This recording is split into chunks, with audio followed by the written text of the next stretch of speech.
Good news, everyone. We got Pat back. Hey. But the bad news is we had to do a prisoner exchange and Bob's gone instead, so. Hit the jingle.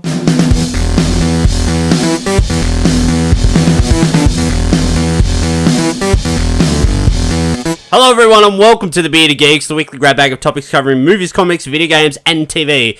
My name is Jags. I am the Beard Master. With me today, my co-host, Patrick Brown. He's back. Hey, hello. In the Beard Cave. I have missed it. He is the Nick Carter of our Backstreet Boys.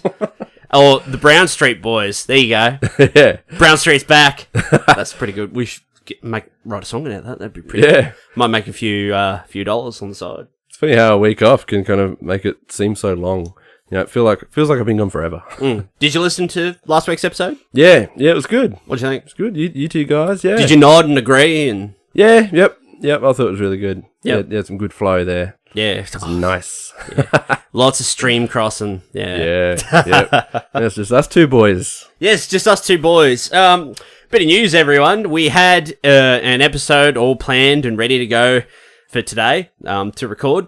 But then we were just in the group chat this morning, and all of a sudden Bob was like, oh, better call someone. He's like, I don't think I'm going to be able to come tonight. And it's just like a selfie out the front of the hospital.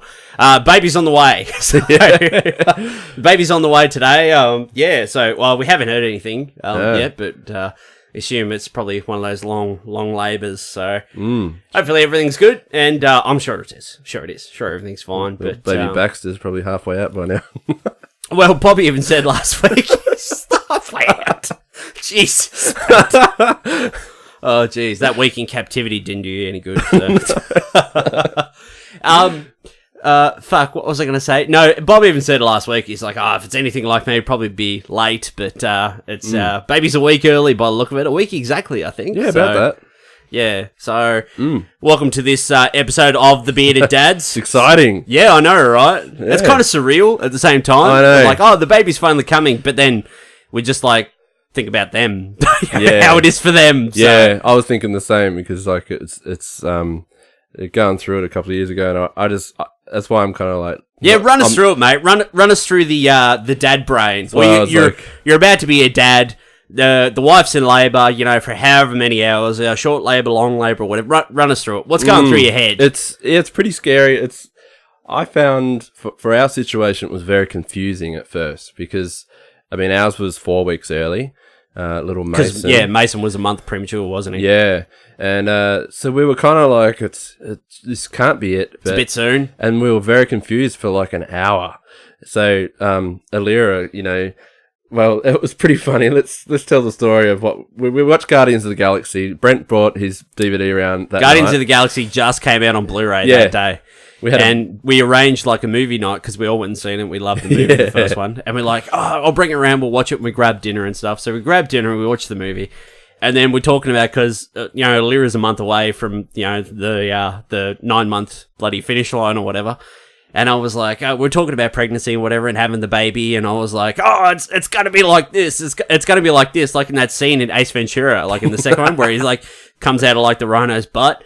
And I played that scene like on YouTube and we're all laughing our head off. And then her water broke.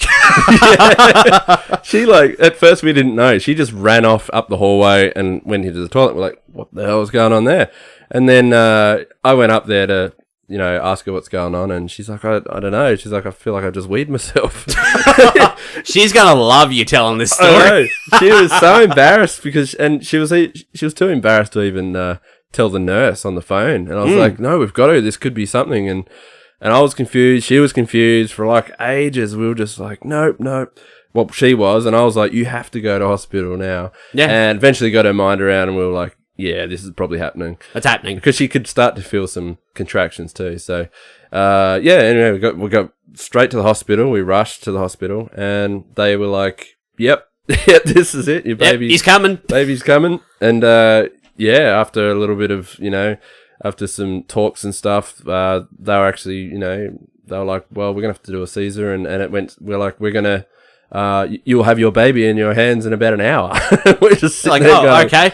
Oh, what? And like, this is, we have never had a baby before. This was our first. So we were just like this is nuts. Like, we had no idea. This is like some kind of TV show. Yeah. It was very surreal and like, very memorable. It's just one of those things where you're going through the whole, just all these different emotions. I'm trying to look after Alira. There's people in the room everywhere. Yeah. Yep. And then I saw little Mason come out and went over and, just got to touch him for the first time. And yeah, it was crazy. They were all like, because he was a month early, they had to have some tubes like and stuff to help him breathe, and he was like coughing up bubbles and stuff like that, little bubbles coming out everywhere. It was kind of cute, but it was kind of worrying at the same time. Wow. But yeah, no, he was all right though. He was pretty good. He was real strong. And he got through it really, really quick and easy, and yeah. And he had to stay. He had to stay in hospital for 2 weeks, didn't he? Oh yeah, that was painful for us. Like we were stuck in hospital for 2 weeks, and it was just.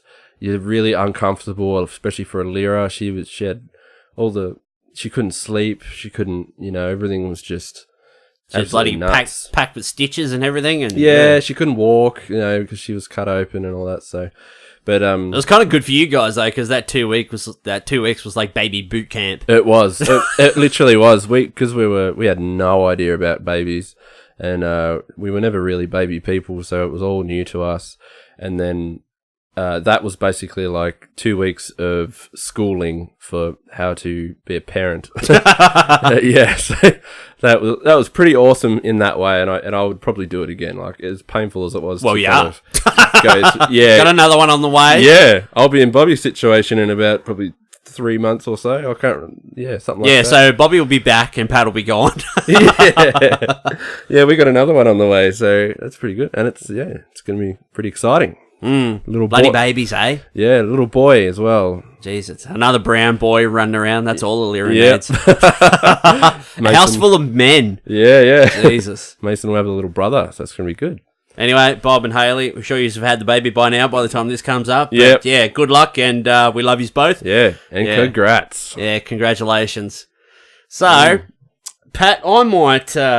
listen, buddy, I might dip in and out the next, 13 minutes because I'm currently in the middle of, an eBay bidding war. So I'm just, watching my phone. It ends in, 13 minutes. So I'm just just make sure nobody bloody outbids me. Gotta get it. I'm trying to get a copy, because I got the new telly. I got the PS4 Pro, 4K PS4.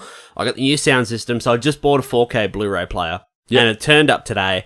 And I've been bidding on a copy of Logan on nice. 4K Blu-ray for the last week. Yeah. And I'm the high bidder. I'm $15 in front of everyone. I've done a real high bid because I want to win it. Because, you go into town and to buy it is one place is $45 and another place is $50 for a single, I know 4K Blu-rays are a bit more expensive, but I'm fuck that. At the moment, I'm sitting at $22.50, so I'm just nobody bid. Yeah. Because I just want to pay $22 and save nearly $30. You watch when there's 20 seconds to go, it'll bump up to $10. Well, I've my higher bid, I've bumped up to $37.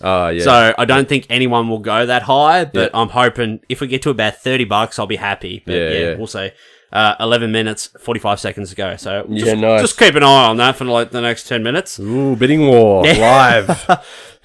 Nice. While we wait, we've got another story to tell you. Oh, here we go. Over the weekend, it was a long weekend. So I planned to do nothing, put my feet up and play video games, but I didn't do that. I went out and was real busy and real manly. I did lots of manly chores, and Kate and I went out and did lots of stuff over the weekend. We went to the market and everything and all that sort of stuff. And it was great. Had a great weekend, lovely weekend. Anyway, so I wanted to go to JB Hi-Fi and I wanted to go to Bunnings as well because I got my eyes on a new toolkit. So, I wanted to go to Bunnings for a look. And I was it's coming up to lunchtime. While we're there, we'll get a Bunning snag for lunch. I said to her, do you want a sausage? Yeah, I'll have a sausage. She goes, with onion? She's like, yeah, with onion. I was like, fuck yeah. Sausage with onion. Fucking love a good snag. We got another Bunnings snag story, have we? Yeah. So, we get there, right? And there's another big lineup. I don't know if you recall my last Bunnings story. There was a big lineup, and the guy in front of me bought 6 sausages and bought the place out. And I fucking spat it. Anyway, so we're standing in line, and we're sort of talking amongst ourselves, and there's one girl there sort of listening and talking to us or whatever. You can't go to Bunnings without getting a sausage. I'm like, yeah, that's bloody right. You better not buy more. Get real protective. Yeah, so anyway, so I get there, and they're like, the people behind like the barbecue and that, like in the little tent, are all these like little old ladies and stuff. And I'm like, oh, like the bloody Lions Club are doing the sausage fucking today or whatever. So anyway, so I get up there and I've got my money. I've got planned out what I'm going to buy. 3 snags with onion and 2 drinks. So that works out to be $10.50, right? Yeah. I got $11 in my hand. I got a $10 note and a dollar coin. And I get up there and I tell this lady what I want. 3 sausages with onion and 2 drinks. 2 cans of drink. And she's like, oh, okay. And she's like, what drinks did you want? And I told her again. And she's like, oh, tell this lady over here. This lady over here that she wanted me to tell was fucking deaf. So I go to tell this lady, because the first lady said, oh, I can't hear because I've like burst my eardrum or something. And I'm like, okay, I'll tell this lady. And I tell her, and she's like, with her hand up to her. She's like, and she looks back at the other lady and she's like shaking her head. And the other lady, like, had to mouth it to her, and she, like, read her lips, and I eventually got the drinks, and anyway, she's like, oh, she's doing the maths, that'll be $10.50, and I sort of held the money out to her, like, $11, and she went, oh, no, $11, and she took it, and then, in all the confusion, she didn't give me my change, she charged me $11 instead of $10.50, I was like, bloody 50 cents, she can't count, she should have had a calculator there, it's not good enough. Oh, rip anyway, but I had the sausages and that, and a bit of mustard on there today. Decided to treat myself, but I fucking got it everywhere. Got mustard all over my shirt. Oh, it's a bit of a victory there. Yeah. But anyway, she ripped me off 50 cents. So, yeah. You'll have to remind them next time. Well, if I see her again, I'll be like, remember that bloody 50 cents you bloody owe me? That's bloody 1/5 of the way there to another sausage. Thank you very much. I went there the other day too, and I bought myself a new socket set. And, fuck yeah. And I was walking, when I walked in... Don't you feel like real super manly when you have like a brand new like tool like under your arm when you leave Bunnings? Yeah, and when I was buying it, I was like, oh yeah, you're just, I'm after a... Just after it. One of these set. Things, what are they called? Socket set. I'm after a socket set. But, yeah, when I was walking in, I was like, oh, I kind of really want a snag. And then I was like, thinking about it the entire time I was inside. Then I walked out, and I don't know why, but I was walking past, and I was like, oh, I don't really need one. It's only an hour till lunch. I better not ruin my lunch. And I kind of walked away, and instantly as I was driving away, I regretted it. I was just, yeah, the sausage regret. It was calling me back. I was just like, oh, I really should have got that sausage. Oh, that's funny. But yeah, it's the only time I've ever left Bunnings and not got a sausage. 7.5 minutes left on my auction. Just keeping an eye on that. Anyway, on the weekend, also, I messaged you and I said, oh, I'll come around your house and have a couple of beers and stuff, just catch up. And you said, yeah, sure. Anyway, about an hour and a half later, you messaged me and said, you and Bob were going down to town for a beer. Did I want to come? I was like, of course I want to come. Anyway, so we went downtown to have a few beers, and we went to this very nice place here in town called the Kingsbridge. And we all, I had a beer, and you guys had a pint of Guinness each. Yeah. Very creamy. Oh, it was glorious. So we sat outside and we had a beer and that, and after about an hour, we decided to go somewhere else.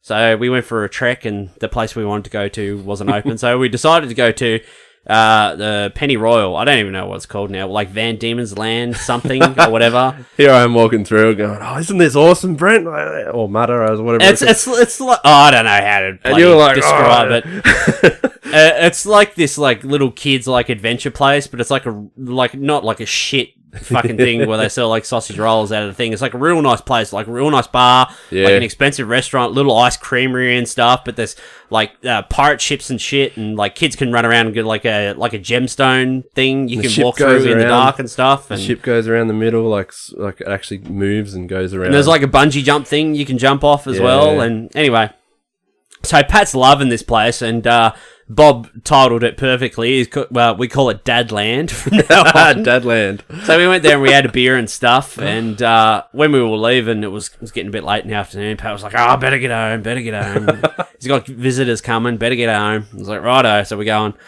And he'd had a few beers and that, and I said, "Oh, you probably want to get a bloody why did you get a bloody ice cream when you go?" And you're like, "I was gonna." And I'm like, "Oh, okay." I was like, "I've been thinking about it all day." It's like I've been thinking about it all day. So we're walking back. This is about 4:30 in the afternoon.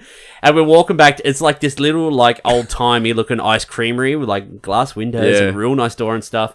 And as he's walking up to the door, like, Bob and I were trailing behind probably about 2 or 3 meters. And he's about 3 feet from the door. And it was, like, straight out of a movie. The lady, like, reaches up to the sign, to the open sign, and flips us over to closed. And I was just like, oh! It's like in my face, just closed. Just like shut down in your face. But then she was really nice. She opened the door and she was like, no, come in. Yeah. So then we had ice creams and waffle cones and that. And it was just like walking down the street, like in the sun, eating ice cream and that. It was bloody great. I loved it. Good old Dadland. What did you eat? Good old Dadland.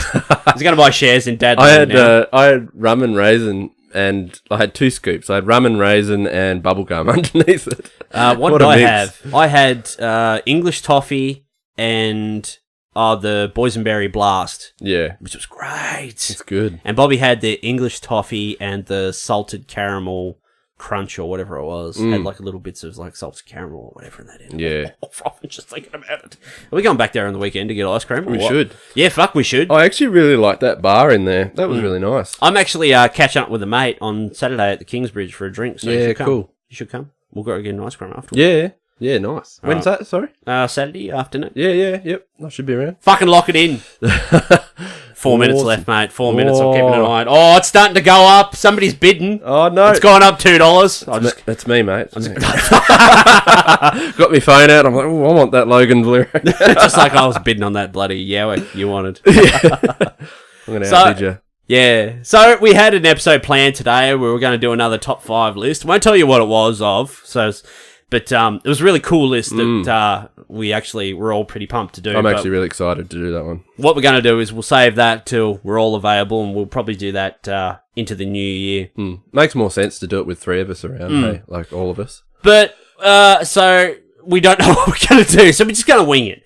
Yeah, Pat and I are just going to have a bit of a catch-up. Pat's played a few video games. I've done a bit of stuff, so we might just, we've got a bit of news here to get through. But, yeah, we might just make our way through that, and we'll just shoot the breeze and just have a few beers. Pat's got a bloody bottle of port over here. Pass that over here, mate. I'll have a nip out. Have a sip, mate. Yeah, just pass it over here, buddy. Oh, thanks very much. Got an entire bottle of port. Well, half a bottle there. I love it. Got to thank Richie for that one. Straight out of the bottle. Yeah. There you go, buddy. Have a swig of that. I love it. It's good stuff. 2 minutes, 50 seconds. Ooh, it's happening. There's no new bids. Right, just keeping an eye on this. I'll keep you updated. Yeah. Anything else going on with you, buddy? This got any good stories for me? Stories, right. What have I... Well, not much. Just the typical dad stories. You went to Adventureland. Yeah. You put the kids playground thing together in your backyard, which is fucking huge, by the way. Yeah, I've been doing a lot of building lately out the back. That's why you need that bloody socket set, eh? Yeah, because for Mason... just doing a bit of bloody building in the backyard, eh? Yeah, we've been building a big playground. Well, not big one. It's just like a normal little playground. It's pretty big. It's bigger than any playground I've had. But got the whole set right. Like it comes in 3 giant boxes, and it's all like massive, heavy wood, and you got to build it properly. Like it's an actual structure you got to build. And I was like, oh, this piece of piss. I've built heaps of like cabinets and stuff in the house that come from Fantastic Furniture and all that. And then I get it, and I'm like, oh yeah, nice. And I look, and it's not like pre-drilled or anything. Like there's no pre-drilled holes or any markings or anything. It's like you have to get your measuring tape. So this is like legit building. This is not like following the instructions and all the screws and everything come. You got to measure where the holes go, then pre-drill and then screw everything in, and everything's got like 10 different like drill set like to what do you call it? So I can screw them in. Like everything's got a different head, so I have to like find all these different attachments. And I don't know if anyone's picked up on this. We are somewhat handy, but we're not like professional tradies or builders or anything like that. But we know way around the toolkit. Not the English language though. Not me anyway. 58 seconds. Coming down to the crunch. Keep going, mate. Tell me all about it. Lyra loves it. She just laughs because I'm like, I can do this. I'm a real man. And then she's just laughing and nodding her head. I try. Oh, that's pretty funny. But it's up. It's all built. So yeah, it looks pretty good. Just got to put there's a slide on there that's got to go on. Is there a slide? Yeah, there is. Yeah, big slide, so that'd be good. A swing? Is there a swing as well? Swing and like a little monkey bars thing, which is cool. I pretty much had that set, but it was just like the crappy like 80s. Well, not crappy, but just like the aluminium like pipe one that was like really small. Yeah, nice. Yeah, that's what I had. Whoop, 17 seconds. Ooh. Still the high bidder. No one else has bid. Coming down to the crunch. 13, 12, 11, 10. Has he got it? 9, 8. Maybe the truth. 7, 6. This is great radio. 5, 4, 3, 2, 1. Right. Who bid? You have been outbid. You have to. Oh, fuck off. By Patrick Brown. you bastard. Where's my winner? Where is it? Did you get it? I don't know. Where is it? It's not saying. Bids. Didn't win. You didn't win? No, hang on. It's not even telling me. Rigged. What the bloody hell's going on here? Come bloody on. Rigged. I don't know where it is. It's probably one of those ones where, they've outbid and... Oh, no. I bet you I know what happened. This is one of those things where the person who was selling it decided they didn't get enough money, so they've deleted the post. Like, deleted the auction or whatever. Oh, you reckon? Motherfucker. What? So you've been stooged. I've been fucking stooged. Jesus. This is bullshit. I've been keeping my eye on that for the last fucking week. You mother... An entire week. Far out. Oh, I'm not happy about that now. Fucking oath. Yeah. Spitting chips. Oh, well. Must be time for Drop the Beard, I suppose. Yeah. Drop the beard. Fucking hell. Drop the beard. I'll let you do the intro. I just did. Drop the beard. Fucking bastards. Stooge me out of my fucking win, you motherfucker. God. That's bullshit. I fucking hate it when people do that. Yeah. That's happened to me before. Motherfucker. Anyway. Drop the beard. What do you got for me this week, mate? Me? All right. I was pretty excited about mine. Because I really like this. I'm a big fan of Cell Dweller, and I haven't chosen a Cell Dweller song yet for the playlist. But recently, he released a new single. It's like a remix of one of his older songs, but it's really cool. It's from Cell Dweller, and it's called Own a Little World, and it's the Drop remix. I just really like it. If I had to describe it, I'd call it really meaty. It's just real kind of gutsy. I don't know. I like it. It's especially good if you know the original song as well. You kind of have it running through your mind and just let it, you just kind of go with it. Really, really cool song. You must check it out. What's yours, mate? Sorry, I'm just looking at this eBay thing. It says it ended, but then it's like, oh, sorry, you missed out on the high bid. I'm like, why? I'm going to message this guy. I'll be like, you motherfucker. Anyway. My song this week... it's from a band called In This Moment, and the song is called Whore. Yeah, it's a good song. Yeah, it is a pretty good track. I don't know how I can really describe it, actually. It's real, she's full on, isn't she? She's got a great voice, but... Yeah, she does too, yeah. She's a really good singer, and then she'll just scream her guts out, like if she has to. Really good. I've listened to quite a few of their other tracks In This Moment. Nothing really sort of catches my ears like this one does, though. But yeah, I don't know. I just like the riffs and stuff, and the chorus is really great. Yeah, it's a pretty cool song, actually. Yeah, it's a good one. Anyway, Bob, what have you got this week? Oh, that's right, you're not here. No show, no track. No show, no track. That's the rule. No show, no track. That's right, Patrick Brown. All right, so we might go into the news, buddy. Yeah, yep. Hit me. Yeah, like I said, we had a topic and stuff to do, but now we don't have anything, so we're just gonna wing it. Yeah. You know the new Predator film? Yep. With Thomas Jane and what's his name from Key and Peele? Yeah. A few other blokes in that. Boyd Holbrook or whatever his name was in Logan. Played the dude with the robot hand. Yeah. Yep. I know. Yeah. The main villain dude. Anyway. The only thing we've really sort of seen from Predator is that it's being written, directed by Shane Black, who sort of fixed up the script for the first movie and starred in the first movie. Yep. But yeah, all we've really had is official still of like all the guys like on a prison bus, and we got the poster a few weeks ago. It was like a lightning storm, like over a suburb, but the lightning sort of was in the shape of the Predator. Yeah, like Predator's helmet and stuff. I saw that one. But Thomas Jane did an interview the other day, and he pretty much like laid out the entire plot for the movie. So I've got like his quotes here.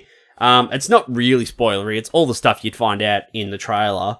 But the gist of the movie will be that Thomas Jane and this group of guys, like all the guys that are like on this prison bus, like in this photo, they're all like war veterans and stuff from like Afghanistan, Iraq, and whatever. And they're all a bit nuts. You know, they're all like shell shocked and they have post-traumatic stress disorder and all this stuff. So they're going to like the VA hospital to like get their meds. And one of the guys like flips out apparently, and they all get arrested and get thrown on this bus, and they're being taken away. But there's this other guy, and I'll pick up the quote here, and because there's another guy on the bus who's going nuts in that as well, and he's a guy they've actually marked to kill him because he's seen a UFO. He's seen the Predator ships come down, so they lock him up and throw him in with us lunatics. They're going to take that bus, drive it down to a ditch, and shoot us all, just to get rid of this one guy. But of course, we take the bus over and we're like, fuck that, man. Let's go kill these fucking predators ourselves. And we're just crazy enough to believe that this guy really did see a UFO and there's these aliens out there. So that's kind of cool.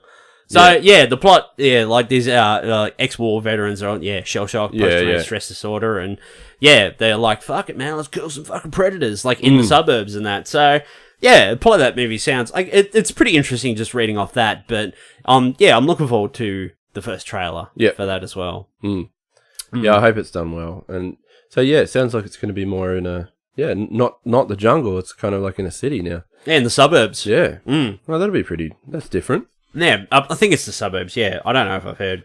That's like kind of what they did with Predator 2, but, maybe they'll do a really, good version, like really cool one. Yeah, that'd be good. I love Predator. Anything Predator I love, just give me more. Yeah, we could... Oh, man, this is pretty interesting in that as well. Like, Star Wars The Last Jedi is out next month. Yeah. Probably one of the bigger movies of the year. Probably the biggest movie of the year. All right? Disney has put, like, all these demands, like, on theaters that want to show The Last Jedi. So they put in, like, all these stipulations. If you want this movie, this is what you have to do. So Disney are, like, telling theaters, I'm not sure if this is just the US or this is, like, worldwide or whatever. Yeah. Disney have said to all these theaters that the theaters must pay Disney 65% of the ticket sales. So every ticket they sell, 65% of that goes to Disney. So 65% of that ticket sale goes to Disney. That's insane. Which is 10% more than average. Yeah. So normally, Disney would make 55% of ticket sales, and then the theaters would get to keep the rest. If the terms aren't met, there'll be an additional 5% penalty on top of the ticket sales. So that'll be 70% they'll have to pay. But the theaters must also reserve their largest, cinema, their largest auditorium, exclusively to show The Last Jedi for 4 weeks. So in the first 4 weeks of screenings, they have to have a theater reserved exclusively for that movie for a month. Yeah. I mean, that's pretty we'll get back into this a bit later because there was bigger Disney news than that this week. But I mean, that's pretty shit move. Yeah, it is. Disney sort of own the world at the moment. I mean, they've got Marvel, they got Lucasfilm, which means they got Star Wars, they got Indiana Jones, they've got everything Marvel. Yeah, so they've pretty much got a bit of a monopoly on everything that's kind of popular at the moment. But we will touch back on that a little bit later as well in the news. Yeah, that's crazy. That's fucking harsh. Yeah, it is. They're like, we've got all the money, but we want all of your money as well. Yeah, I don't know why they're doing that. I mean, they should be looking after without the theaters, they're not going to have anyone to show it. So, they should be looking after that. But that's the thing with the theater. Are you really going to be the cinema that says, no, then we don't want it. We don't want Star Wars in our theater. That's where they know that too. I reckon. Imagine, the screenings, the money, you would bring in just from, showing Star Wars for a month exclusively. It probably works out well for everyone anyway. Yeah. But Disney just want a bigger slice of the pie. Yeah, exactly. Bloody Mickey Mouse, eh? Yeah. Unbelievable. Bloody oath. Warner Brothers and the Tolkien estate are in early negotiations to develop a Lord of the Rings TV series for Amazon. All right. Which is kind of interesting because I thought, we only had Lord of the Rings, depending on, when you want to put it, but it was at least 15 years ago. So 14 to 17 years ago, depending on which, movie came out first or whatever. Yeah. But I felt like that was the, definitive adaptation. There doesn't need to be another Lord of the Rings adaptation. No. Because apparently Warner Brothers and the Tolkien estate, they're on sort of bad terms, but they've sort of patched things up, and now they're trying to like pitch this to someone else. So like a Lord of the Rings adaptation, but in a television series form. Yep. Which I guess for them is not a stupid idea, because that's money, and that's a money-making franchise as well. It'd have to be a pretty big budget, I guess. I mean, if they're going to do anything like that, even just for an episode, it'd be have to be pretty huge. But I mean, it wasn't even that long ago. I mean, we'll say 15 years. Yeah. But then also between then we had the theatrical editions that originally came out, we had the DVDs and Blu-rays that came out, then later on we had the extended editions that came out, and then we had The Hobbit, and which got stretched out to a trilogy, and then we had the Hobbit trilogy, and we've sort of still been soaking in that world in Middle-earth. Yeah. Soaking in Lord of the Rings for the last 10 or 15 years, pretty much sort of, concurrently, as time's gone on. But, I guess it's a franchise to print money, and they're like, you know what, fuck it, why not? Yeah. People will still watch it. Well, and compare, and definitely compare. A big name like that, everyone will watch it. But you would have to throw, like, Netflix money at that. Yeah.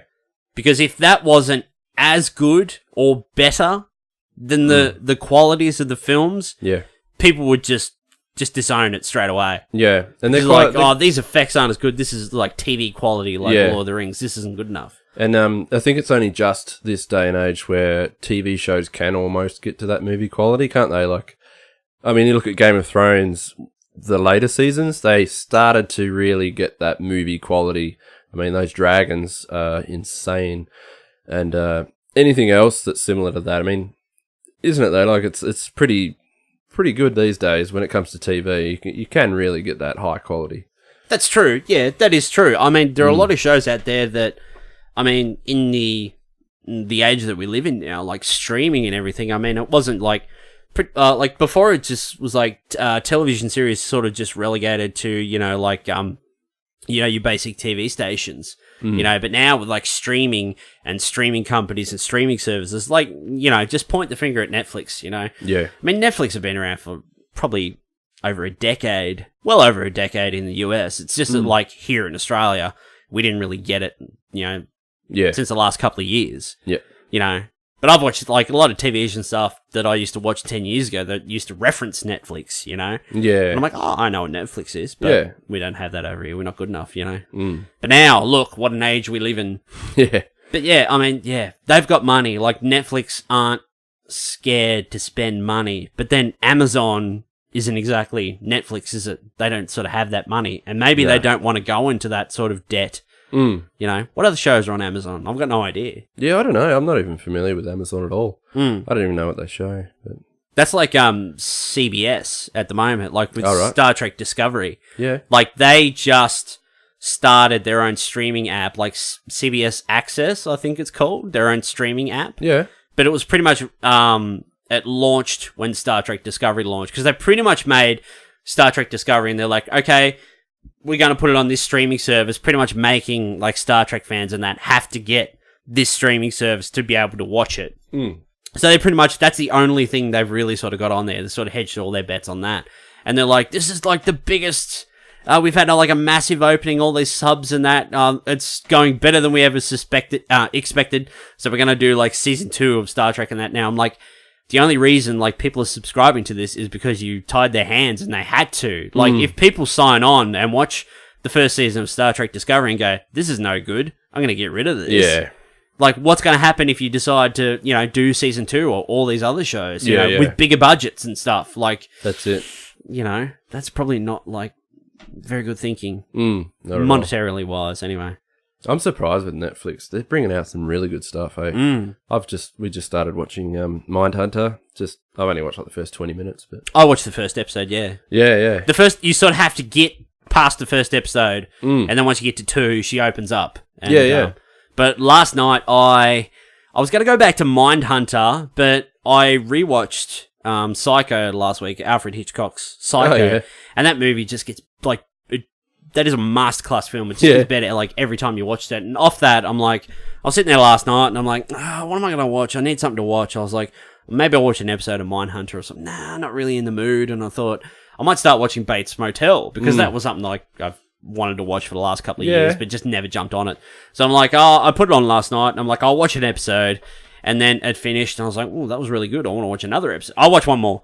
And then I watched another episode, the second episode, and then the third episode started, and I was like, I should really go to bed, I gotta go to work, and I was like, and then it started to play while I was thinking, and I'm like, I should go to bed, no, I'll watch it, and then it started to play, and I just started watching it, and I watched the third episode, and then I just watched like another 2 before I come around your house. Yeah, but cool. yeah, like I'm digging it. Are you kind of hooked now? Yeah, I'm digging it, yeah.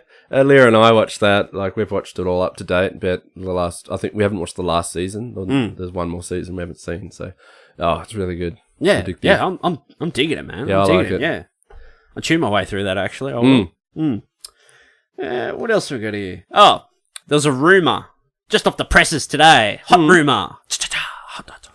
Tell Hot me. to touch. There's a rumor. You know The Rock, who's signed on to play Black Adam. In the DC universe or whatever. In some DC movie. Everyone had just assumed he'd be in Shazam because he's sort of a Shazam villain, but he's not in that movie. And then everyone's like, he's going to be in Man of Steel 2, but like, we're not sure about that. There's a rumor today, and this is just a rumor. There's nothing concrete, so take this with a very large grain of salt. That the Rock's Black Adam will debut in Suicide Squad 2. All right. So the rumor is that the team, the Suicide Squad, will be on the hunt. They'll be told they've got to find this weapon of mass destruction, which turns out to be Black Adam, played by The Rock.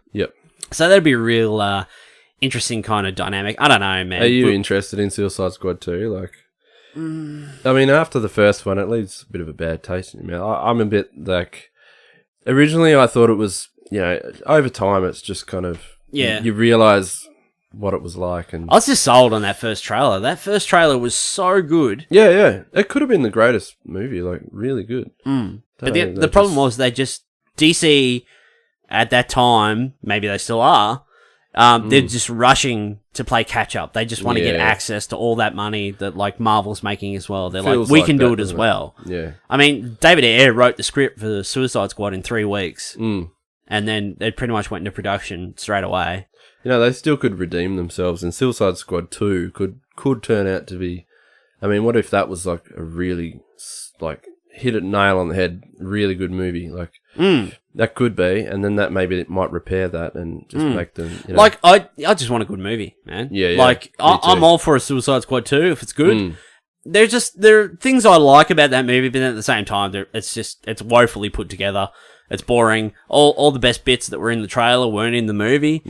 I wonder if, like, how, because obviously the actors involved in Suicide Squad, and they've probably copped it pretty bad from how, like, all the reviews and how much hate it's got. I mean, what about, like, say Leto and the Joker, his Joker? I mean, will he come back for more if he knows that, it feels like the last one was a flop? Oh, you might bail, or like, are they? And apparently, like, all the problems he had, will they? Scenes, like all the stuff he shot that wasn't even in the movie. Like, will they even do a Suicide Squad 2 with Joker? Who knows? Because I'm guessing half these actors are probably going to be like, nah, I'm not going to do that again. I'm not going to go down that road. That's how I think. But I don't know. It's just I haven't really got a problem with Will Smith, but when Will Smith takes a role, he's just like, he just plays himself. He's just Will Smith. He's just Will Smith. You know, he's not like he's not Floyd Lawton. He's not Deadshot. He's just Will Smith. As Floyd Lawton. I like him better in movies like The Pursuit to Happiness and 7 Pounds. Like, I like him better in movies like that. The dramatic roles and stuff. I think I can't bring myself to watch a dramatic Will Smith movie. Oh, really? I just can't do it. 7 Pounds. That's an awesome movie. That's really, really I think good. I tried to watch that on free to air TV, like after you said, but I just like, this is rubbish. Oh, really? I turned it off. I can't watch this. Nah, it's good. I can't take Will Smith seriously if he doesn't have facial hair. Oh, really? If he's clean shaven, I'm like, Will Smith, what are you doing? I thought that was great. He did a really good job. If you get through the entire movie, it's just like, if that movie doesn't grab you, you got no soul. Like, it's by the end, you're just like, oh, that's like raw. I don't know, man. I don't know. Yeah, you did. But really Will Smith just plays himself. Like in Independence Day, that's fine. In Men in Black, that's fine. Because that sort of fits those characters and whatever. But Yeah, I think that's why I kind of like those more drama ones, because he I don't know why, but I couldn't I could separate him in those movies. I don't know why, but in Suicide Squad, he's just another actiony kind of upbeat kind of, you know, his usual self, and it's too similar to everything else he's done in like Men in Black and all that. The one movie that I really liked him in, although I do have some problems with that movie, is I Am Legend. I thought he was great. I love that movie. I thought he was great in that movie. That was one of my favorites. They fucked favourites. the ending and the bloody vampire things, making them all CG, which they shouldn't have done. Yeah, I'm pretty sure if they made that movie today, they would have done it very differently. They probably would have done actors in prosthetics with CG like enhancements or that would have been a lot better or something like that. But that was over 10 years ago and that as well. We didn't even sort of consider that kind of thing. Yeah. But yeah, like, and the ending, like him blowing himself up and sacrificing himself or whatever. I mean, the original ending for like the book and stuff is like, you know, Will Smith's trying to, well, we'll say Will Smith. Will Smith's trying to save the world. He's trying to cure like all this vampirism or whatever, and turn the, you know, everything back to normal.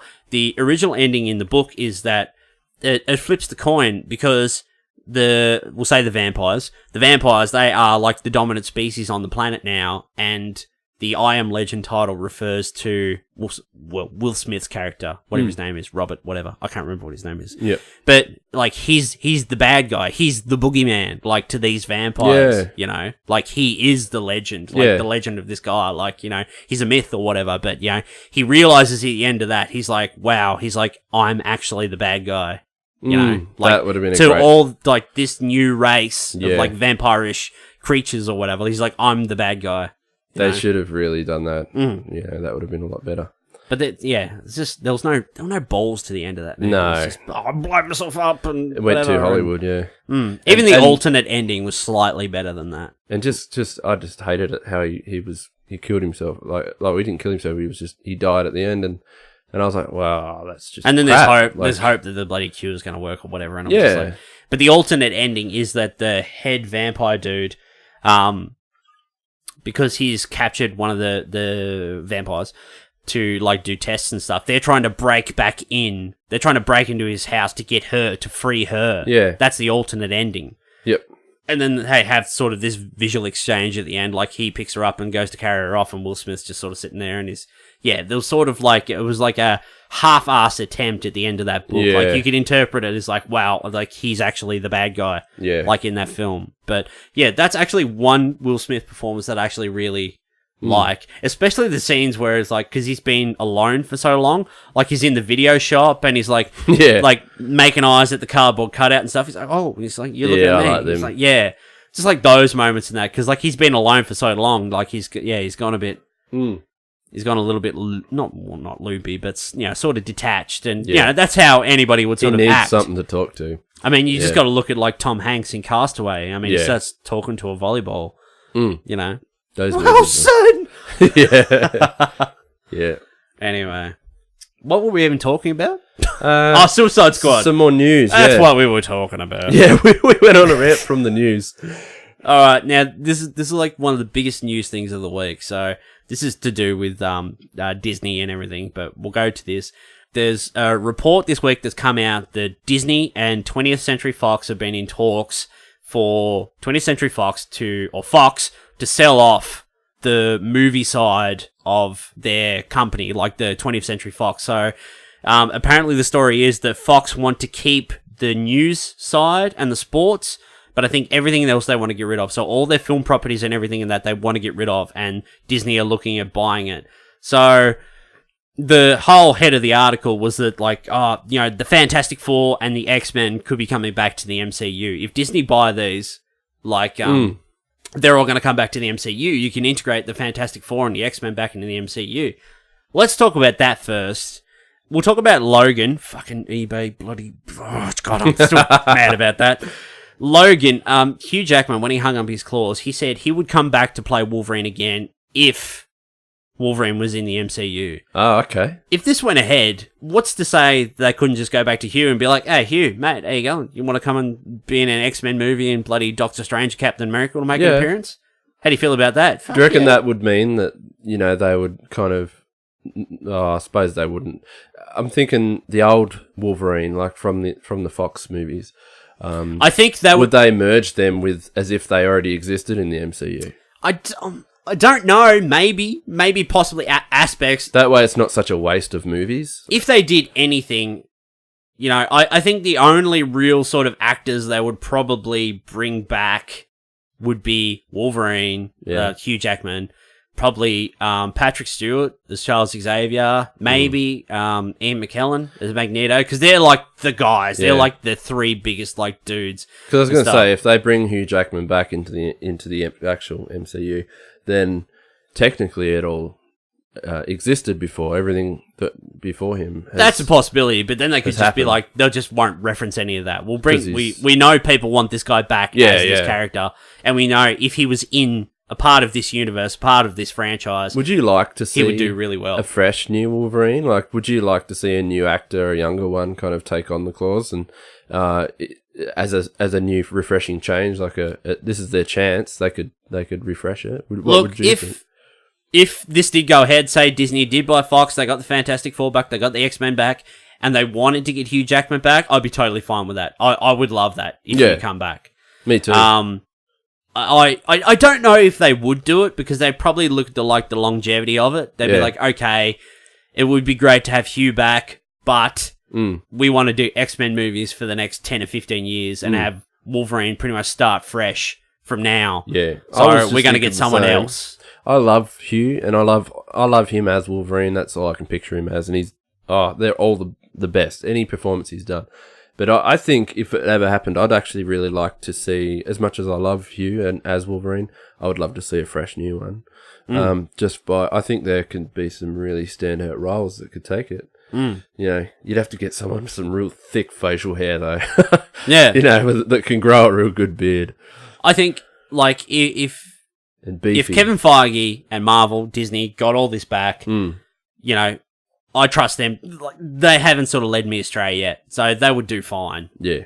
Like, with that. They know exactly... What's to say, like, they haven't been thinking about this for years? Like, what would we do if we got the X-Men back? Yeah. Okay, this is what we'd do. This is how we'd integrate it. Who knows how long these talks have been going on? Apparently, the talks have ceased now, but... probably just interpret that as they're all right, the deal's on the table, go away and think about it, and then come back. You know, that's probably where it's at now. If it's at that at all. But, I mean, okay, take it that one step further. Disney has Marvel. Disney has Lucasfilm, which has Indiana Jones, which is Star Wars. They have the Marvel Cinematic Universe, two of the biggest, like, money-making franchise films on the planet. Okay, boom. Now you've got the Fantastic Four. Boom. Now you've got X-Men. Even more incentive for people to come and see those movies. But, I mean, that would not only be like the major franchises they're getting. Like, people are like forgetting all the other stuff that Fox owns. I've got a short list I've gone through. Yeah, and I've written it down because not only is this a good thing, like, for the Fantastic Four and the MCU and all that, but this is actually, like, it's just as good as it is, it's just as bad, because Disney have a very, like, family-friendly sort of image they like to convey. The MCU has pushed that a little bit. I mean, in Guardians of the Galaxy, we had, like, robot prostitutes. Not that they were named or anything. We had dick jokes. We had a semen joke in the first Guardians of the Galaxy. I don't know how they got away with that shit, but 20th Century Fox owns Alien. They have the rights to the Alien franchise. Okay, yep. Would you ever expect another R-rated Alien film from Disney? That'd be hard to see. I don't know if they'd have the balls to go that far. And they own Predator as well. They own the Predator franchise. Yeah. They own... I've got a big list here. Okay. They own the Home Alone franchise, like all the CG, like kids movies, like Kung Fu Panda, Ice Age, Rio. They own the right to Independence Day, Alvin and the Chipmunks, How to Train Your Dragon, Kingsman. Yep. So the Kingsman franchise, the Maze Runner franchise, Avatar. I didn't think of that. Like, yeah. Deadpool. Does that mean if Avatar, you know, that all the new ones can no longer happen if they did sell it? It probably still would happen, but I don't know. Disney could come in and be like, just lay down the law, like, right, boom, cutting this down to like 2 films now. Cutting your budgets or whatever, you know, anything could happen. And what does this mean for Deadpool? Like, we're getting R-rated Deadpool movies, like, as they probably should be. Even Ryan Reynolds put out, like, a tweet about this the other day. I saw that. Like, if this goes ahead, what does this mean for the Deadpool franchise?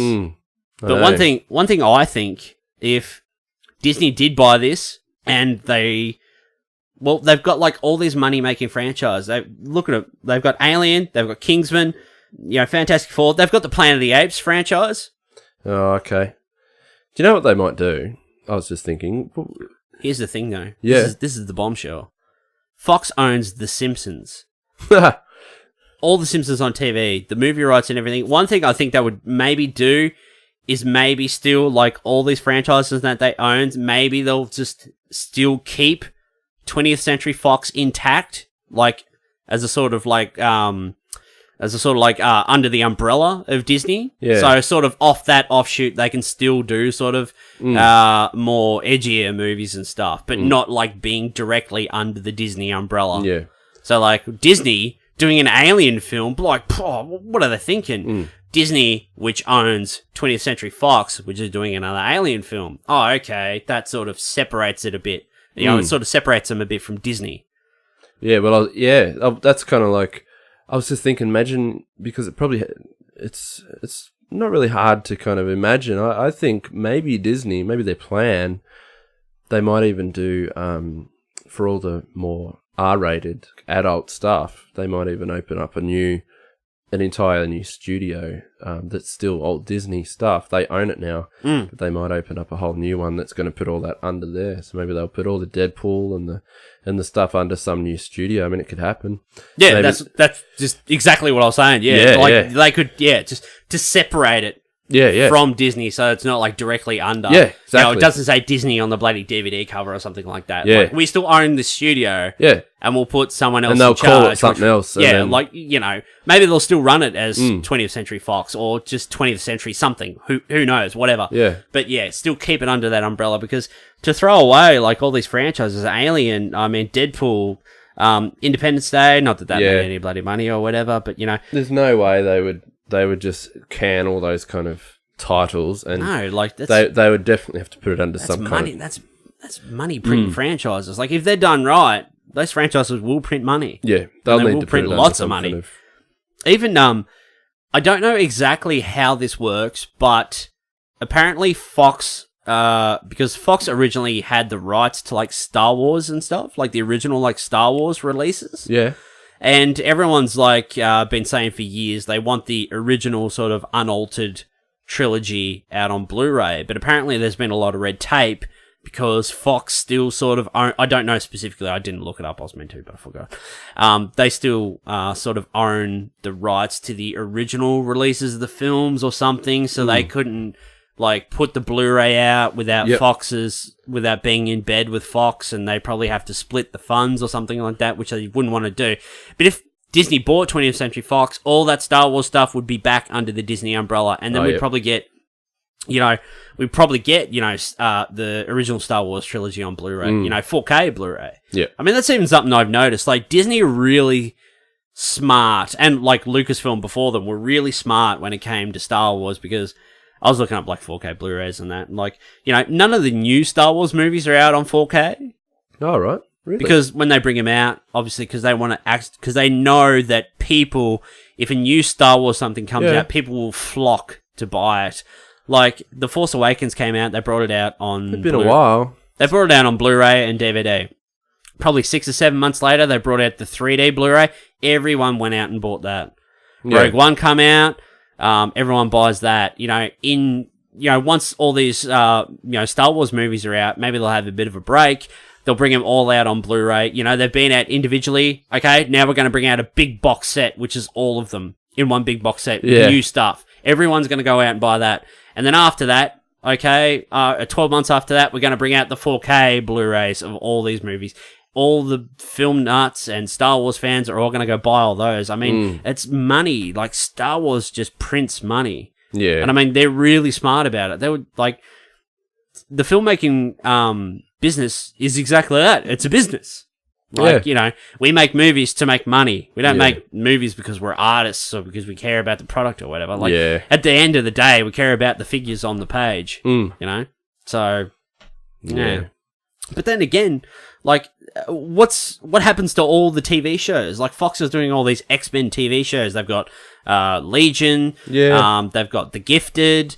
They've got, I don't know, other bloody X-Men shows and that coming out. I mean, if Disney bought all these, I could easily see half those shows being axed straight away. Because they're just not, they're not quality. That'd be crazy, wouldn't it? And you got the New Mutants coming out next year, which is like the first sort of X-Men horror movie. Like, Disney doesn't do horror movies, man.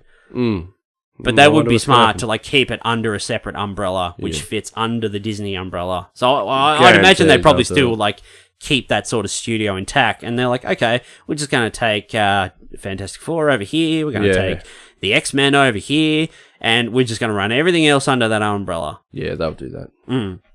Yeah, I reckon. I don't know, it's interesting. That'd be the go. But I mean, Disney bought Lucasfilm for $3 billion. I mean, how much would it cost to buy 20th Century Fox and all of their film properties? That's be crazy. A lot of money. But they've got it. They've got that money. And just imagine if they do have that. I mean, Disney's got that monopoly going, like on all these film studios and film franchises. And what was Ace Ventura under? Was that Fox? I don't know. Maybe. Might have been Sony as well. I'm not sure. They're actually thinking of doing a new one, but I don't think it's going to be Jim Carrey. I heard it was a reboot. There was an Ace Ventura reboot coming. Yeah. I wouldn't be interested in it unless it's Jim Carrey. Yeah, Jim Carrey's gone real weird lately. Yes. There's that great documentary coming out about where he played Andy Kaufman in Man on the Moon. It's a whole behind the scenes of like where he stayed in character for like the entire of the movie and drove everyone insane. So that's going to be a real interesting documentary to watch. I'm looking forward to that, actually. Yeah, cool. I love behind the scenes stuff, like behind the scenes making of movies, hearing like all the people involved and stuff. Yeah, yeah, that's really good. Yeah, good. But that's pretty much it. That's like all of my news. I don't have any more news, so maybe we'll just shoot the breeze for 20 minutes. Yeah, cool. Yeah. Did you see the? I did notice today. I saw the new Venom movie. They had a still of Eddie Brock, like Tom Hardy as Eddie Brock. He looks pretty cool. He's just sitting there. He's just like, and they had a little video to go with it, just a set video, and he's like jumping around. Doesn't he have like all these tats and that out as well? He did, yeah. Like, I was like looking at that. I was like, he's got all these tats out. He looks, it's pretty cool. I guess they're keeping those in the film. Obviously, they're not covered up or anything like that, so they're keeping all that in the film. I guess that works out to be easier for him. Don't have to get all these tattoos and that covered up every day. Yeah. What else have I seen? Oh, you bought what's it called? Super Mario Odyssey? Yeah. How's that bloody going? Because that was like, I've been having a look at that, like, how long's it been out? A week? Maybe a week and a half? About that. It's so addictive. I actually, about a year ago, was it less than a year ago when the Switch came out? As soon as it came out, I bought that thinking Mario Odyssey came out at the same time, but it wasn't. And I was like, I got to wait until, and then I realized it was like, what, November or whatever. And I was like, that's insane. Like, so, pretty much I just kept, I bought the Switch just for Mario Odyssey, and, but the wait was worth it, and, I've got it now, and it's just insane. Like, I was playing it, I play it almost every day now, and it's more addictive than, it's actually my current favorite game. Like, I've got Assassin's Creed Origins as well, and I kind of Shadow of War as well, and Shadow of War, and I prefer it over those two games. Right. I'm playing Mario instead of anything else. See, because I've never been a Nintendo guy, so I never got into Mario. Yeah, me either. Never had the appeal. I was a Sonic guy. I had a Mega Drive. I was Sonic the Hedgehog, but I mean, you showed me a video on it the other day. There was like. You can throw the hat and you can pretty much turn into anything. Yeah. Or you can, like, manipulate. There's, like, a T-Rex. You, like possess anything else. Yeah, and, like, then it's, like, T-Rex running around with, like, this little, like, Mario hat on. I'm like, that is the coolest bloody thing I've ever seen. You can be a T-Rex. Can I borrow your Switch and play it? Yeah. I'm serious. It's good. You can be anything, really. Like, any of the enemies that are going around, you can be them. So it's really cool like that. And they use you can't just be them. Like, you use them to get to the next area, or like certain parts that you couldn't as Mario. So you kind of jump into this big, I don't know, like a centipede thing, so you can get to this one area that it's too long of a leap to get as Mario. So yeah. So you have to absorb play as a centipede and like stretch over there. Yeah, yeah, okay. Or like a bird, and you can flap up to like higher points and things like that. Like it's really they've really thought it out, and it's just a lot of fun. And really simple goals, really, really simple. They just keep it nice and easy. You just basically you crash your ship and you need power moons to repair it. And that's it. Okay. You got to go around the entire map and collect power moons. So that's the story. That's it. You just go around, you just collect as many. All right, we fixed our ship. Now we go to the next area. We're chasing Bowser across the map, and we think he's gone to this location. Let's go there. And then you go there, and he's like, you're just getting him as he's leaving again, and he's like got the princess. Gotta go to the next. You gotta say Princess Peach. Yeah. He's got her under against her will. He's like, he's taken her away. As all kidnappings are, against your will. It's crazy. And no, it's a lot of fun though. Every area is completely different, and all played on different strengths. And like there's one that's dark and dingy. It's like really, it's nighttime. It's all moonlit, and it's really like they said on that review, it's real Tim Burton style, really creepy, and then you got another one. It's like the beach, and it's all like volleyball and like crazy lit up. Sunset, and then there's the city level, and then there's New York City really kind of style with taxis driving around. It's realistic. Everything looks kind of nice and real. And still kind of cartoony, like but chubby little plumber running around. Yeah. Well, he's not a plumber anymore. Sorry. Yeah, it's weird because there's like all these normal people with normal proportions, and then you got this tiny little guy. He's like cartoony, but really, really, really fun. And there was one area I went in just recently. I actually beat the game today. And towards the end, you go to the moon, and you're like, everything's out of whack because your jumps, like the gravity's changed, and you like you float right up really high, and then you come down, and it's like really slow paced because you're jumping really high, and you got to kind of figure everything out. And that was awesome. And then once you beat the game, like it's not really over because you have a new level it's kind of actually the level after the game's beat, they kind of put you on your own little, and it's just like Mario's home. I call it home because it's like this. It feels like his place. It's got like mushrooms everywhere. It's all grassy and happy and blue skies, and then that's just awesome to have a bit of a muck around in. Are there any other like modes or anything, or is it just like the story mode? Or? Well, it says after you've done, it says if you keep collecting power moons, even though the story's done, it's like we're not over. He says you keep collecting power moons, and if you get enough, you'll unlock something new, something special, like a new area or something else. I don't know, but that gives me something to look forward to. So how many moons, like what's the maximum amount of moons you have to get? Well, I looked it up, that you need 500 to get the proper ending. And how many have you got? To beat the game, you need 180, and I've got like 186, so I just beat it. So I need to get like 500, and I get like a proper ending. And then, but apparently there's a max amount of moons, which is like 880 or something like that. Holy fuck. But you don't even need those extras. They're just, or you probably can get them all and get something like they're just extra ones. Bonus on the map, outfit or something. Okay. But yeah, it's a lot of like, it's really cool like that. They always give you something to do. It's not boring. Like once you've done, there's still stuff to do. You go back and try and collect more because there's always moons to collect. So yeah. That was like Arkham Knight. Like when I played Arkham Knight, beat it 100% in 4 days. Thank you very much. You had to get the true ending, like the actual, like the true ending, the proper ending. You had to complete the entire game 100%, which means you had to collect all the Riddler trophies. You had to do all the races, and I did it in 4 days. Thank you very much. And then I said to Pat, I'm like, "Did you get the ending? Did you collect all the trophies and everything?" You're like, "Nah." You was like, "Fuck that! I'll just watch it on YouTube." I just looked it on YouTube. Yeah, I did. Where's your dedication? I was like, I haven't got that much time. I wish I did. I used to.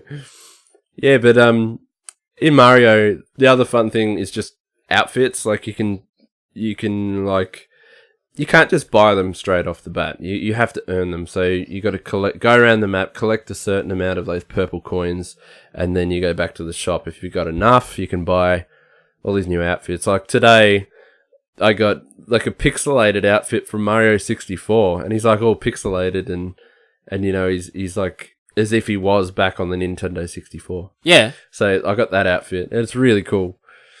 And you can beat Luigi, like you can change the outfit. But one of the harder ones I saw to get was you can be like some skeleton like outfit or something. But it's not just an outfit; it changes your body like you're an actual skeleton, like bones, and it seems really cool. But it's like 2,000 coins or something. Oh shit! No, actually, sorry, it's like 10,000 coins. That's what it was. Fuck, that's even worse. Yeah, it's too hard to get. So you'd have to really slave away to get that outfit. So I'm sure there's some bloody dedicated fans out there into it. But no, it's like it's just so addictive. I had Richie and Brown around the other night, and I just put it on in front of them, and instantly they fell in love. And then they went and bought a Switch. The next day, I got the Snapchats. Yeah, next day they went and bought a Switch and Mario Odyssey. So it's that addictive. You just have to get into it. It's really good. I've gone back and after talking about it the other week, Bobby and I talking about it, Resident Evil. Yeah. The HD remaster of the GameCube remake of the 1996 Resident Evil. I got probably halfway through the game, so I re-downloaded it the other day, and I started playing through it. So I'm smashing my way through it. I'm doing a lot more, and I'm getting my way through it. Yep. And I was playing it. I'm determined to finish it because I never ever played the first game on PS1. I came in at Resident Evil 3. And then went back to Resident Evil 2. I bought a copy of Resident Evil 2 from Collector's Corner. Remember Collector's Corner? Oh, I remember that place. That was and then awesome. he moved and he changed his name to just Collectors or whatever. Yeah. And I bought it from there. I bought Resident Evil 2 from there. I think. And it wasn't even a corner. No, I think I paid like $20 for it. Anyway, and then I went back to Resident Evil 2 and I played Code Veronica X on the PS2. I played Resident Evil 4, 5, 6, 7... Yeah, I played Umbrella Corps, which was rubbish. I played that for about 2.5 minutes and then took it back to EB and got my money back. Anyway, so I'm playing it and I'm making my way through it. And yesterday, I was playing it and I got into... Because it's all puzzles and shit. You got to find everything, kill zombies and whatever. And so I get into this lab, this underground lab. I finally get into the lab and you go downstairs and there's this area you have to get into. It's locked off by like these 3 locks and... there are all these other rooms. Some of them are locked, some of them aren't. You got to go around, and there's all puzzles and everything. So I ran around for about an hour. Probably not an hour, probably less than an hour. Yeah. But I was sort of just running back and forward, and I kept running out of inventory space, so I had to keep running back to like the chest and everything and swapping stuff out because I didn't have enough room. So it took me a while. So eventually I do all this stuff, and I get this battery, and I fill up this gas thing, and I put it in, I get this elevator up and running, and there's another door that I haven't been through off the other side of the lab, but the elevator comes down, I'm like, I'll just go up this elevator for a quick look. And I was like, oh shit, I really hope there's like no boss or anything up here because I've only got like 2 flame rounds in my grenade launcher, and that's it. I got no other guns, I got no health, I got nothing. And I get to the top of the elevator, and a fucking cutscene starts. And it's Wesker. And then he gets the bloody tyrant out of the thing, which is like one of the big bosses. There's no other ammo or anything. I've got 2 rounds. I shoot him. I can't escape. I have to kill him to get to the next area in typical Resident Evil fashion. Yeah. The door's locked, and you can't get out until you've killed the boss. And then the door magically unlocks after you've killed the boss, and then you can get out. So I shoot him with these 2 rounds, and he kills me. And then I realise after I've done this that I haven't saved it for the last hour. Holy crap. And then it reloaded my save at the top of the stairs as I was going dead. But I know what to do. I sort of like, I turned it off and I was going to go back to it today. Is it one of those ones where you kind of... You know what you've done, so you could probably do it in a half hour now? You know? Yeah, I cut the time in half now, yeah. I know what to do now, so I can just run around. It's just the tedium of doing it for another 20 minutes or whatever, but I was like, fuck it, and I was like, nah, I turned it off, and I was going to do it today, but yeah, my 4K Blu-ray player turned up in the mail today, so I hooked that up, and was just going through and just checking out all the 4K Blu-rays and that.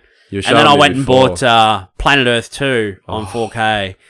Because so good. If you really want to show off or see the extent of like what your 4K telly and 4K Blu-ray player can do, put on a bloody David Attenborough Blu-ray. And I put it on, and I was just sending you like screenshots. I was just like taking photos of the TV on my phone, and it was like beautifully crisp, and I'll send it to you. You're like, oh, fuck, I need it. Yeah, we just watch a bit of Planet Earth 2 on there. Oh, man, it's to die for. Oh, it really is. Definitely. And then I come in here and I sat down and I like looked at the laptop and the monitor. I'm like, what's wrong with the colours on these? And I went, no, I've been watching a 4K TV for the last week. So the colours on it look shit ass compared to that. Because I'm just like so used to that. But anyway. Oh, well. It looks so good. You were showing me before. It was just, you've actually really tempted me. And I think I'm going to go out tomorrow morning and buy a 4K Blu-ray player. Yeah, but you don't really buy movies. Because I have it there, and plus my surround sound has been whack for ages. Maybe a new Blu-ray player would fix that. Maybe. Who knows? JB Hi-Fi have a sale at the moment. The Blu-ray player I bought, which was the model down... Well, there was another model above that, which was $50 dearer than the one I bought. Yeah. The next day... there was a sale on, and the Blu-ray player that was $50 dearer was now $70 cheaper than the one I bought. So it was I would have saved $120 like buying this Blu-ray player. I was like, fuck, 4K Blu-ray player. But is that sale still going by any chance? Yeah, it is. It's only been like 4 or 5 days, so you can go get a 4K Blu-ray player for I think it's like $238. Like tomorrow, if they've got them. Fuck, I'll go there. I bought mine online, and they sent it through Star Trek, and it turned up in like 3 days. And it had like tracking, and I got an email saying... JB Hi-Fi, did you say? Yeah. And it's like, oh, we've just delivered your thing at 2:02 in the afternoon yesterday. I might get that photo if you like what the actual player is. Yeah, I'll get the model on that for you. And I'll go in there tomorrow and have a look. Yep. Just ring them and see if they've got it. I'll call first, yeah. But they're real shit, because I rang them the other day, and I got this guy. I was like, have you got this Blu-ray player? He's like, nah. No. And because I've worked in retail for like a very long time, I just sat there in silence on the phone for like 5 seconds. And then he's like, oh, is there anything else you need? And I was like, no, thank you. And then he kept talking or whatever, and then I hung up on him. I was like, fuck you and your shit phone service. Yeah. Anyway. I don't know if I've got anything else to talk about. I've really got anything exciting. Well, I've been... Assassin's Creed Origins. You got I could have a little chat about that because I haven't played too much of it though. Give us some first impressions of Assassin's Creed Origins. Yeah, first impressions. So, I was really excited to get it actually. I don't know why. Well, I'll start from where I first thought. So, I assumed that it would be like the others. I usually get every single Assassin's Creed game that's out until the last few, because they just keep being exactly the same and just repetitive. And the quality kept dropping. Yeah, and it was... Once you got to Unity, you got Unity, and then you gave me Unity, and I played it for 5 minutes, and I'm like, ooh, this is a bit... Yeah. And you didn't get Syndicate either. No. And then you guys sent me a video on the chat, were like, oh, check this out, and it was IGN's playthrough of it. It really showed what the game... I gave it a chance. I was like, all right, I'll have a look at this. And it's totally different. And it's a lot more RPG-like. It's very... a leveling up system. Yeah, and it just made me realise, wow, this is actually... they have rehashed the game and done something new, finally. So I gave it a chance and went and bought the game. I haven't regretted it because it's been amazing. I've played it and... It definitely is. It feels like a new, fresh take. They've scrapped all their mechanics and everything. They've redone it all completely by the looks of it. Even running around, moving, all the controls are completely different. So whatever you used to use before is different now. All the buttons are like to fight, and like in a sword fight, it's all like shoulder buttons now, which is weird. And like from what you've told me, it's very Dark Souls style combat. Because, R1 is like a light attack. Yeah. R2 is a heavy attack. Yeah. Left one is block. That sort of thing. But squares dodge. They're not like real, like sort of... Yeah, squares dodge. Yeah. It's like same square, sort of thing as like Dark square Souls. I would usually use as a light attack, and that's now dodge. Like, it's weird. I've got to use that to dodge. And I haven't figured out counter yet. There's no real counter attack button, but I'm sure that'll probably come across. But... Oh, it just really threw me off. So at the moment, I'm not liking fighting because I just can't grasp the mechanics of like all the buttons, and it's only because I'm not used to it yet. Though I need to get a feel for it's till I get that under my, you need to really get a feel for it to actually succeed and feel good at fighting and getting confident. I was the same with Dark Souls. Like when I started playing Dark Souls, it was very different because I never played a game like this before. So everything I sort of like learned as a gamer of like the last 25, 30 years or whatever, I sort of had to like throw that out the window and just like learn this new game. But once you get a handle on it, like you've just got to play it for like a couple of hours or a half a day or a day or whatever. But once you get the combat down, it's a lot easier than you think. And that's the thing with this game. I don't feel too confident about taking down, it's an assassin's game, and I don't feel too confident about actually assassinating anyone yet. I've gone into areas where it's pretty cool to do stealth. I can take down an entire camp, but in stealth, but I have to make sure that I'm really bloody stealthy and keep quiet. Because as soon as I get into a battle, I'm like, oh shit, and it's usually a half and half. Like I usually get half my health gone, but then I come back and take them all down, and it just gets really hard. So from what I heard, you had to like level up your hidden blade or whatever, because you can't assassinate anyone from the get go. Yes. So like you have to level up your hidden blade. So I have noticed that at the moment, because like enemies are leveled as well. So like if you've got like a level 4 hidden blade, you can't kill you can't assassinate like a level 7 even or something like that. My stealth attacks, when no one's around and I'm about to take down an enemy and drag him into the bush, it's they're just light it, like knock them on the head, knock them out. I don't know how to actually kill yet, and so. But you've only played it for like an hour and a half, so. Yeah, not too long. So for me, the best part of this game was exploring and actually all the parkour and like not parkour, but like running around and just climbing everything and exploring and just checking everything out. And you can even like transfer to your eagle and like have that kind of scout and swoop around, and you can actually stay in it as long as you want and just look at everything. And then it's not even like just enemies and stuff. You're marking like where to find the best material for leather, and it's looking out to the desert where there's a pack of like, I don't know, like deer or not deer, like to get skins, antelope and stuff like that. Yeah, and then it finds like a pack of tigers over there. You can go and take some of them down and get some rare materials that you might need. Yeah, and but like it's really cool like that, but the look and the landscapes are just mind blowing. For a current gen game, this is really, really just pushing it to the limit. And even swimming, if you've swam around in the water, it's probably the best looking water physics I've ever seen in a game. Yeah, right. It looks great. It's just, I wouldn't mind giving it a go, to be honest. Yeah, it's really nice. The last Assassin's Creed game that I really played was Black Flag. Yep. And I really liked that game. Unfortunately, I didn't finish it. I don't know why I didn't finish it. Yeah. Assassin's Creed games are just very long. And I think I sort of got to about the halfway, sort of maybe pushing toward the 2/3. Yeah. And I just had a bit of a break. Yeah. And I think I just went on to something else and I just didn't come back to it. And so. Do you know what else about the new game is they pretty much have scrapped the futuristic side of things. As far as I can tell. Thank God. Yeah. As far as I can tell, there has been no presence of it yet. I'm straight into Egypt and that's it. There's no like their menus and stuff are still quite techie looking and futuristic, and they've got the kind of like an Animus looking thing when you're loading screen and you're kind of about to get into the game.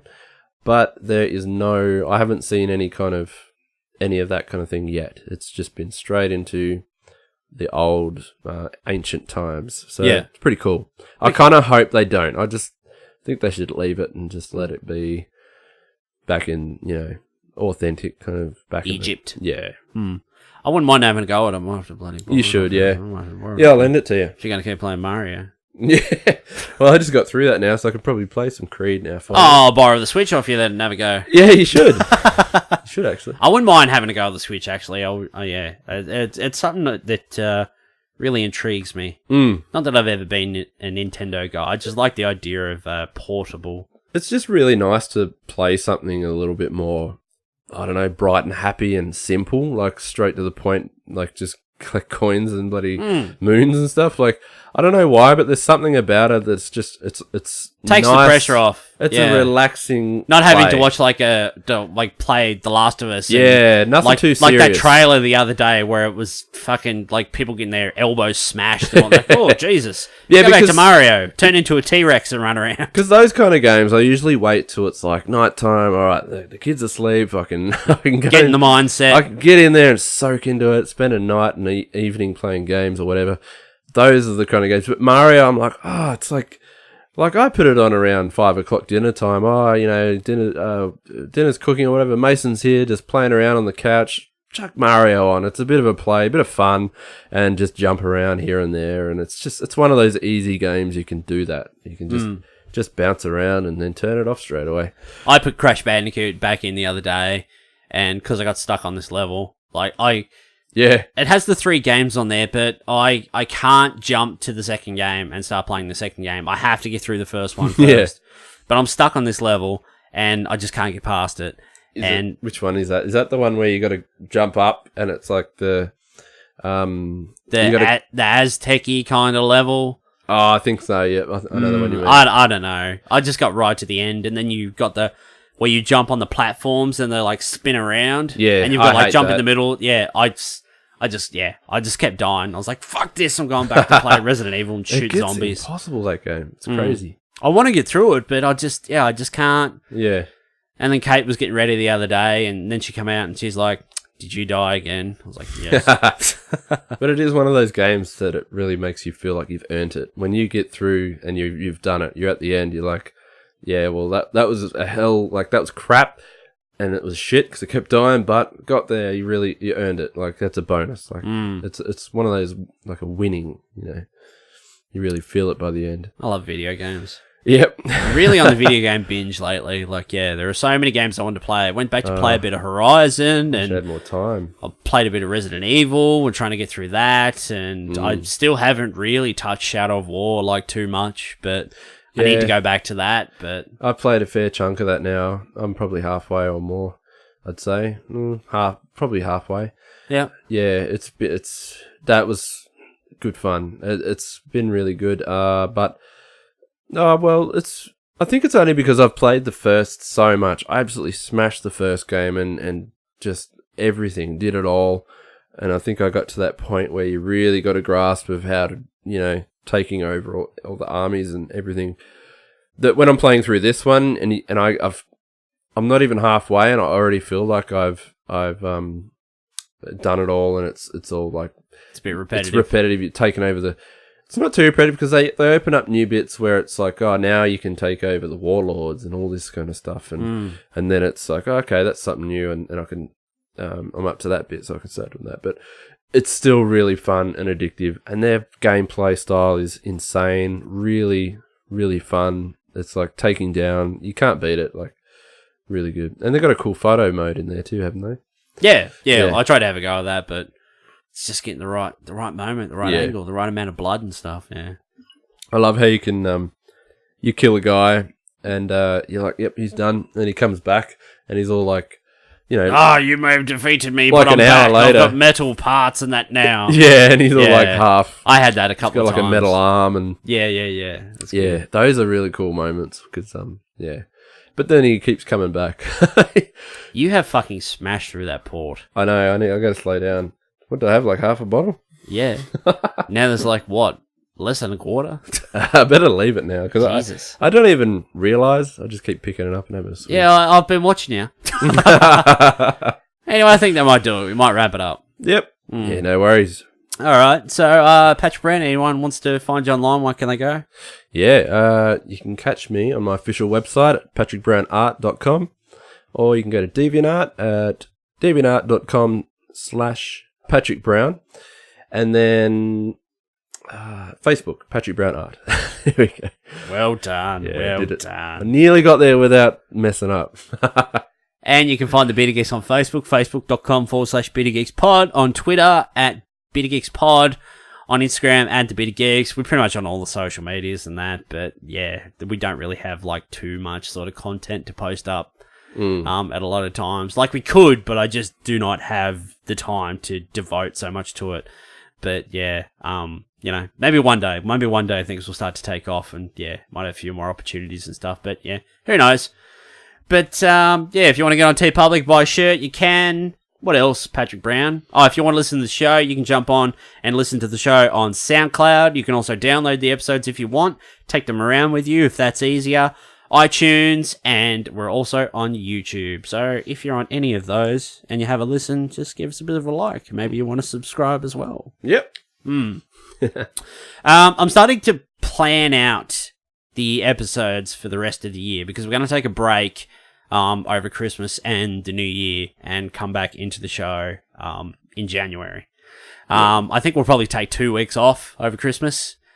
Not sure what we're going to do. Not sure when our last episode's going to be. I think our last episode for the year might be Star Wars The Last Jedi episode, our review episode of that, because that'll be out. I think that'll actually be out Christmas Day. If I put that up at the right time, that'll be out Christmas Day. Or I might even put it out the day before Christmas Eve or something. Yep. Who knows, but I'll work it out. But yeah, we'll let you know. We'll be having a break for a couple of weeks over Christmas just to recharge and do the family thing and all that sort of stuff that you bloody do at that time of year. By the time this is up, yeah, Bob will be a dad. Big Daddy Baxter. Baby Baxter. Yeah, so Bob probably won't be on the show for a while, but I think he mentioned if he gets a chance to pop in, he will, you know, every now and then. But if he is on, he'll be holding a crying baby. He'll be like, yeah, I even talked about maybe just like going to his house, like because it'll be summer here soon, so we could just like record out in the backyard. We could take the gear over there and we could just record out in the backyard or something like that. Yeah, so, but yeah, we'll see. Anyway, thanks everyone who listens, who likes, shares, and subscribes. Next week, got no idea what we're going to bloody do. But yeah, we'll figure it out. Justice League is out next week, actually. But I don't know if we're going to do a Justice League episode. We could do. We could go see Justice League and then record straight after. I'd like to watch that. You will watch that. I will. You will watch it. Hold my hand, mate. Yeah, bloody get a maxi on. All right, guys. Thanks very much. Thanks for listening, and we'll see you all next week on the Bearded Geeks. All right. Hey! See you later.